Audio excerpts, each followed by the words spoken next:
جب اس شخص کے پیچھے شیر بھاگا، اس نے سوچا کہ میں کنویں میں چھلانگ لگا دوں۔ جب اس نے کنویں میں دیکھا تو کنویں میں سانپ تھا۔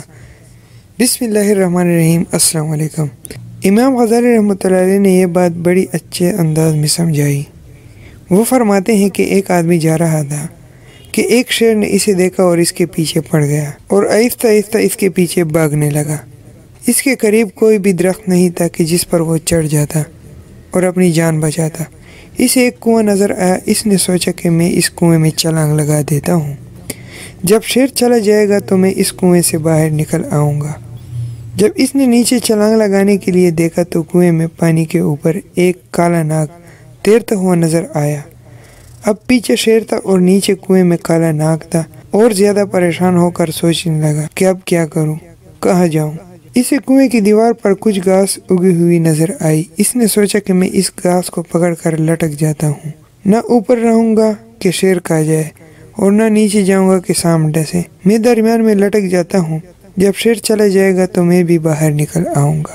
تھوڑی دیر بعد اس نے دیکھا کہ ایک کالا اور ایک سفید چوہا دونوں اسی گھاس کو کاٹ رہے ہیں جس گھاس کو پکڑ کر وہ لٹک رہا تھا۔ اب اسے اور زیادہ پریشانی ہوئی۔ اس پریشانی کے عالم میں جب اس نے ادھر ادھر دیکھا تو اسے قریب ہی شہد کی مکھیوں کا ایک چتا نظر آیا۔ اس پر مکھیاں تو تھی نہیں مگر وہ شہد بھرا ہوا تھا۔ یہ چتا دیکھ کر اسے خیال آیا کہ ذرا دیکھوں تو صحیح اس میں کیسا شہد ہے۔ چنانچہ اس نے ایک ہاتھ سے گھاس کو پکڑا اور دوسرے ہاتھ کی انگلی پر جب شہد لگا کر چکھا تو اسے بڑا مزہ آیا۔ اب وہ اسے چاٹنے میں مشغول ہو گیا۔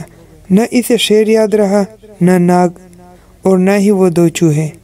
سوچے اس کا انجام کیا ہوگا۔ یہ مثال دینے کے بعد امام غزالی رحمۃ اللہ علیہ فرماتے ہیں، اے دوست، تیری مثال اس انسان کی سی ہے۔ ملک الموت شیر کی مانند تیرے پیچھے لگا ہوا ہے۔ قبر کا عذاب اس سام کی صورت میں تیرے انتظار میں ہے۔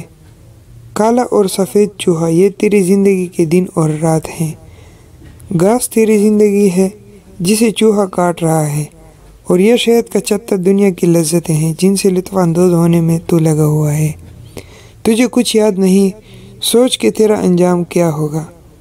واقعی بات یہی ہے کہ انسان دنیا کی لذتوں میں پھنس کر اپنے رب کو ناراض کر لیتا ہے۔ کوئی کھانے پینے کی لذتوں میں پھنسا ہوا ہے، کوئی اچھے عہدے اور شہرت کی لذت میں پھنسا ہوا ہے۔ یہی لذت انسان کو آخرت سے غافل کر دیتی ہے۔ دوستو ویڈیو کو زیادہ سے زیادہ شیئر کریں، ثواب کی نیت سے شیئر کریں، کیونکہ ایک پیغام ہے مسلمانوں کے لیے۔ اسے جتنے لوگ دیکھیں گے نہ اجر آپ کو بھی ملے گا اور مجھے بھی ملے گا۔ تو دیر مت کریں، زیادہ سے زیادہ شیئر کریں۔ اگر آپ نے ابھی تک ہمارے چینل سبسکرائب نہیں کیا تو پلیز ہمارے چینل کو سبسکرائب کریں اور بیل کے آئیکن کو پریس کریں تاکہ ہمارے چینل پر نئی اپلوڈ ہونے والی ویڈیو کی نوٹیفیکیشن آپ تک پہنچتی رہے۔ ملتے ہیں نئے واقعے کے ساتھ، تب تک اجازت دیجیے۔ اللہ حافظ، خوش رہے، آباد رہے، ہمیں اپنی دعاؤں میں یاد رکھیں۔